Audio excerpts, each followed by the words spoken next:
At 2 o'clock, we got Northern Iowa, who went 6-5, traveling to Iowa State, who went 4-8. Iowa State favored by 21 points on ESPN Plus.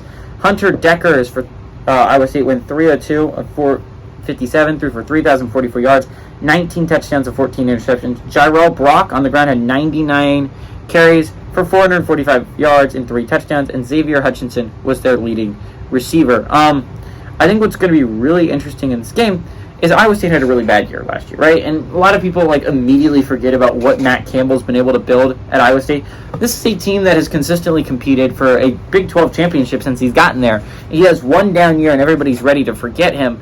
Is really interesting for me to think about because honestly, when I'm thinking about great Big 12 teams, I forget about Iowa State too. But over the years, Matt Campbell has built a quality program there, and I shouldn't forget about them after just one bad year.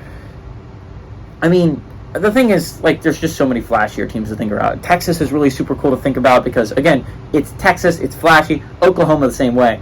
But talk about other teams. TCU just made the national championship. It's fun to talk about them. Kansas State just won the Big 12 championship. It's fun to talk about them. Van Gundy is an insane coach. It's fun to talk about Oklahoma State. It's fun to talk about Baylor and what they could do this year because they are a good team. They are a team that has consistently competed since Ariana's been there, and they almost beat TCU last year. Again, there are a lot of fun teams to talk about in the Big 12. Iowa State, sadly, Kansas is even a fun one for me to think about because, again, of how good they were before Jalen Daniels got hurt. Iowa State's not super fun to think about because of the flash wasn't there last year. But, and it's not like everyone forgets. Van Gundy is someone everyone remembers because of how long he's been good at Oklahoma State. And Oklahoma had a bad year last year, but it's Oklahoma, so a lot of people love to talk about them.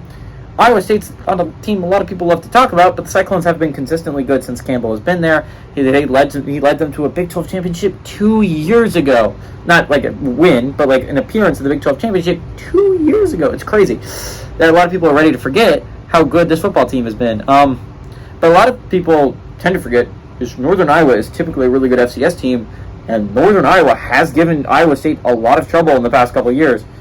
This is not a UNI team that you just run through.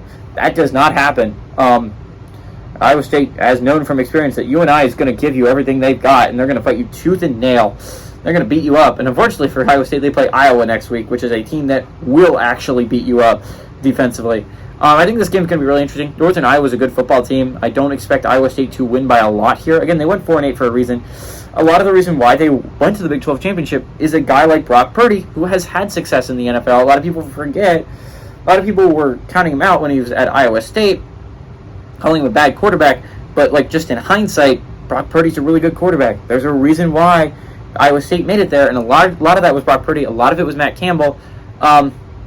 I think this game could be closer, though, than a lot of people think. Give me Northern Iowa to cover, but Iowa State to win this one.